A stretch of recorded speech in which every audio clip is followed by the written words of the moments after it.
Hello everyone, myself Archana Srivastava, Associate Professor in School of Computer Applications, DPT University, Lucknow.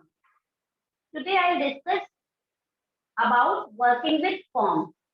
In this lecture, I will tell you what are different forms elements, how to add those forms elements, and how to work with forms in PHP. So let's start with the session.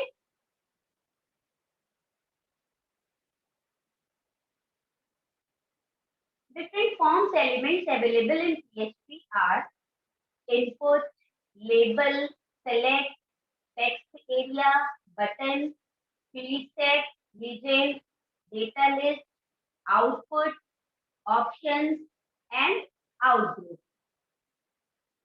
The very first is input element. This is one of the most used elements, and the input element can be displayed in several ways depending on the type executed. It could be input type is equals to text, input type is equals to password. Okay. So, example, label for first name. Input type is equals to text. ID, we'll give some ID so that we can use it in form. And one name is mandatory. Okay, with the name, we will retrieve the value of this text box. The label element defines a label for several form elements. Okay, the label element is useful for screen reader users because the screen reader will read out the label when the user focuses on the input element.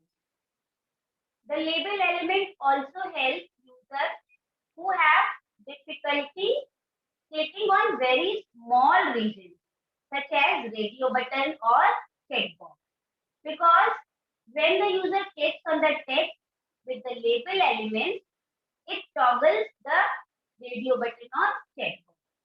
Okay. The for attribute of the label tag should be equal to the attribute of input element. Like here. See, label for is equal to FV. Here we have declared FV. And the ID also FV. So label should be equal to the input ID. Okay. The next is select. The select of element defines drop down list. Drop down list means we'll be having a list of values. We can choose any one among those values. So label for cards. Choose a card label. Okay. So for cards is should be equal to the ID of the element given. Okay. So select ID is equals to card. If we are using this label with text box, then this for should be equal to the text box ID. If this label is being used with select, then this for should be equal to the ID of select. Okay. So the basic concept is this, that the for attribute of label should be equal to the ID attribute of any element which we are using with label, like text or input or select. So here select ID is equals to cards, name is equals to cards. Option values, we will give various values. Value is equals to this, Volvo, this, create, Audi, and then. The option element defines an option that can be selected. By default, the first item in the drop-down list is selected. Okay. So to define a pre-selected option, add the selected attribute. Like, for example, option value is equals to this and a selected attribute. So by default, this will be selected. Use the size attribute to specify number of values. Like in drop down or in select list, we will be having number of values visible on the screen. It could be 1, 2, 3 depending upon the size. So select ID this, name is equal to this, size is equal to 3. Suppose we are given 5 values. From those, the 3 values will be selected. Okay. Now, multiple selections. Multiple selections. We will use multiple attributes to allow the user to select more than one value. Like for cars, label. We will use a label, then select ID is equals to card, name is equals to this, size is equals to this, and then we will give multiple. Multiple means we can select more than one value. Like suppose we have given a select list for a restaurant menu. So you can select more than one dishes from that menu.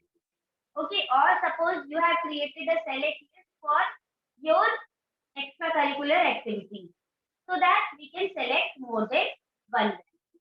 Okay. The next is text area. The text area element defines the multiple rows and columns. Like you need to give the address of your residence. So only one line is not sufficient enough.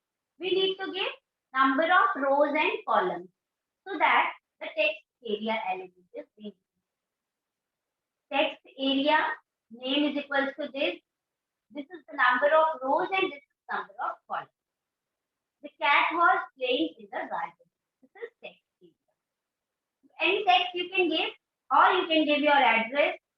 The row attribute specifies the visible number of lines on the screen. The column attribute specifies the number of columns on the screen. Okay. So this is number of rows and columns.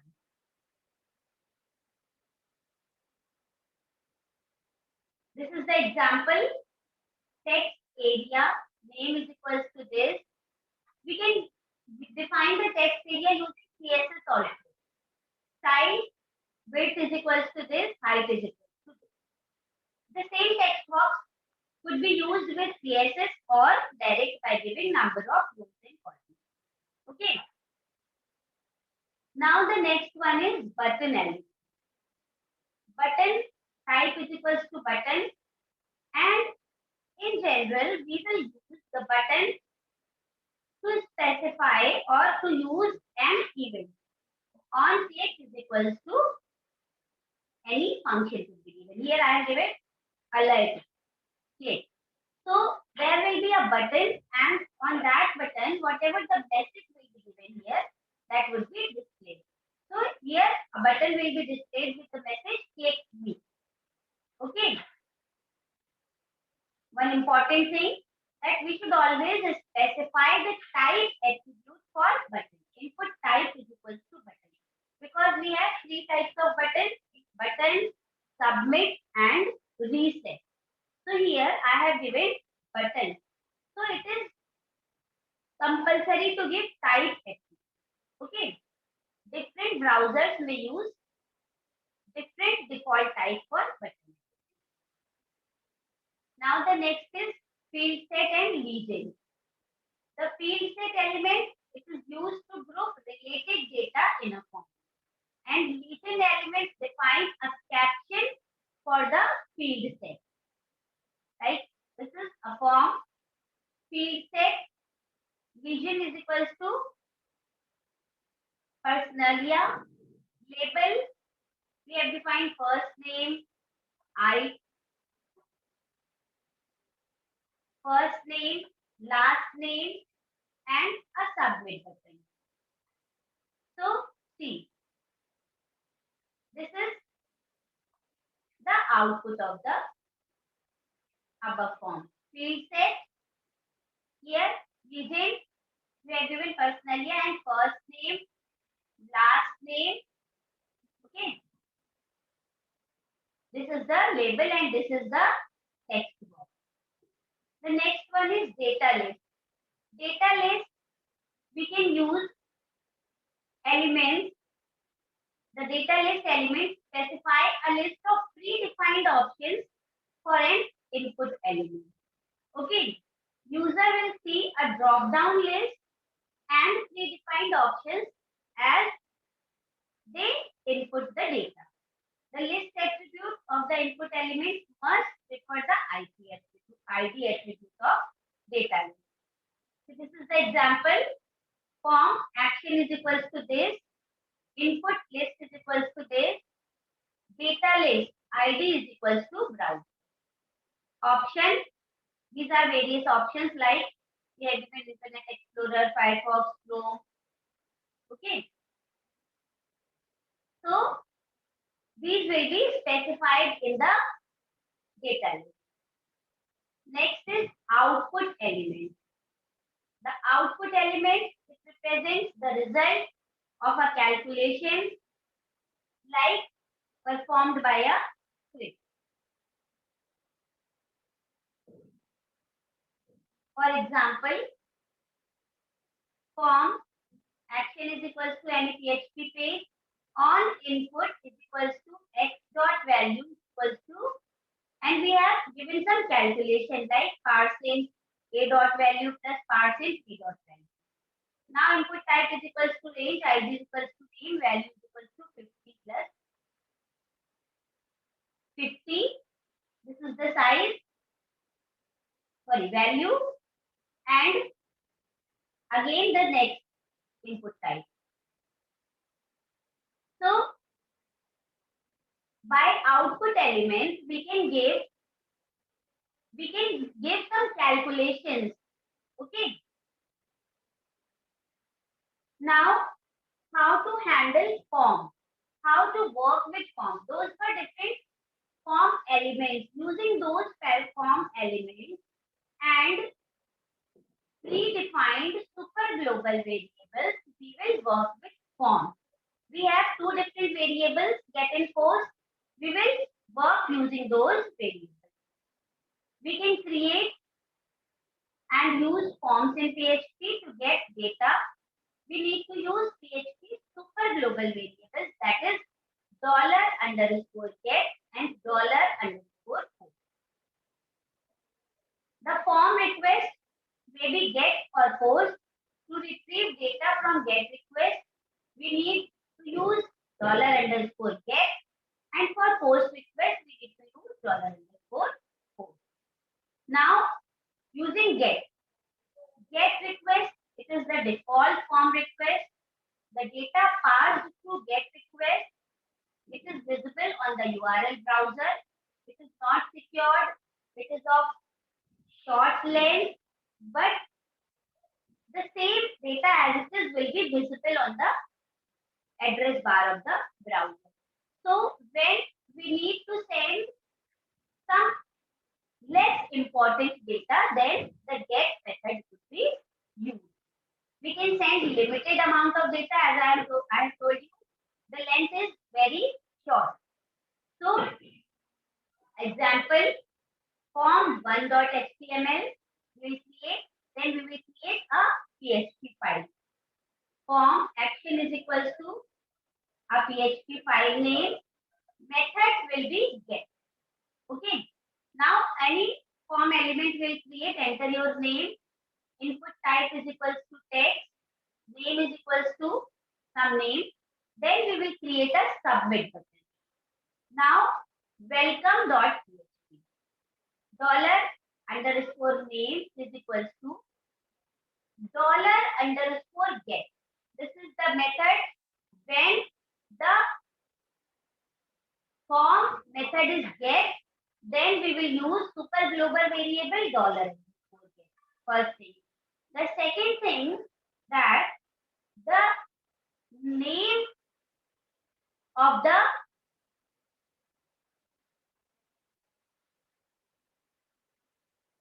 parameter passed in this should be equal to the name given in the form element, input element. So here I have given N1. So we will receive it in N1. Okay. Receiving name field value in the dollar name variable. Okay. And then we will print it echo welcome dollar. Okay. So this is get method. When we will use post, here the method will be post. The post request is widely used because it handles the secure data. We can send the data of large size, large amount when we need to upload image, login form, registration form, file upload. Then the post method is being used. The data passed through post request is not visible on the URL because it goes in encrypted form. Okay. We can send large amount of data. Now example. Form action is equals to the same thing. Method is equals to post. Okay. Now we will use $_ post. Okay. We have created a form, name, password, and some table. Now login form. See. $_ post and the parameter will be same as the input element name value. Here we have given name.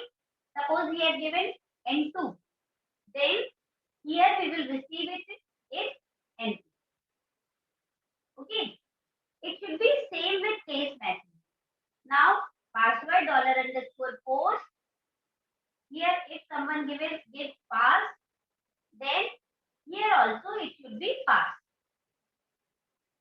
Okay. Now we have printed it. See, name, password, welcome, this, and password is this. Okay. We'll execute HTML file. Automatically it will be redirected to this using DC. The redirected file here we are given with action and how it will redirect with the help of submit button. See, input type is equal to submit. With the help of this submit button, it will directly redirect to the login.php. Okay.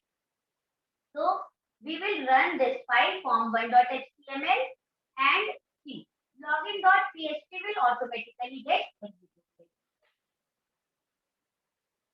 Now to show the values in input field after the user hits the submit button, we will see some other examples.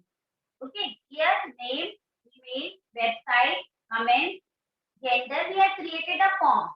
See.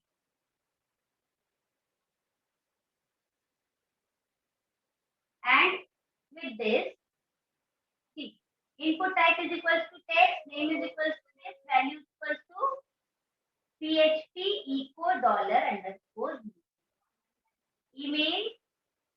With the same form, we have used PHP script also. Okay.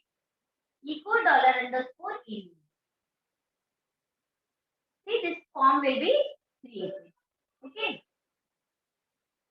Now, the next topic is PHP sessions. The PHP sessions. What is PHP session? When we work with an application, we open it, do something, some changes and then close it. This is like session. For that much time duration, there will be a session maintained in our website. The computer knows who we are. Matlab means the computer knows that who is this person, what is its identity. It knows when we started the application and when we ended. But on the internet, there is one problem. The web server does not know who we are and what we do because HTTP address does not maintain state. But session variable solves this problem. by storing the information of the user across used by different user across multiple pages like username and various other information. By default, session variable lasts until the user closes the browser. As soon as we will open our browser, the session starts, and when we will close it, the session. So session variable holds information about one single user, and it is available to all pages in one application. If we need a permanent storage, we may want to store data in data. PHP session is used to store past information, as I have told you, temporarily until we will not close that. PHP session technique is widely used in shopping websites. For example, our username, product code, product name, product price, etc. See, this is an example when a user gets the request. It creates a unique session ID for user number 1. For user number 2, the separate user ID will be used. Okay. So we'll start a session using start session function. Start session function works behind making a session and a super global variable $_session. Now this is the example PHP session underscore start. $_session favorite color is equals to green, session is equals to favorite animal, anything we can give. Session variables are set. Okay. So we have created a session variable, or session underscore start will create that. Okay. So this was all for what is form elements, how to work with form, what is session. In my next video, I will continue with some new topics. Thank you. Thank you for watching this video.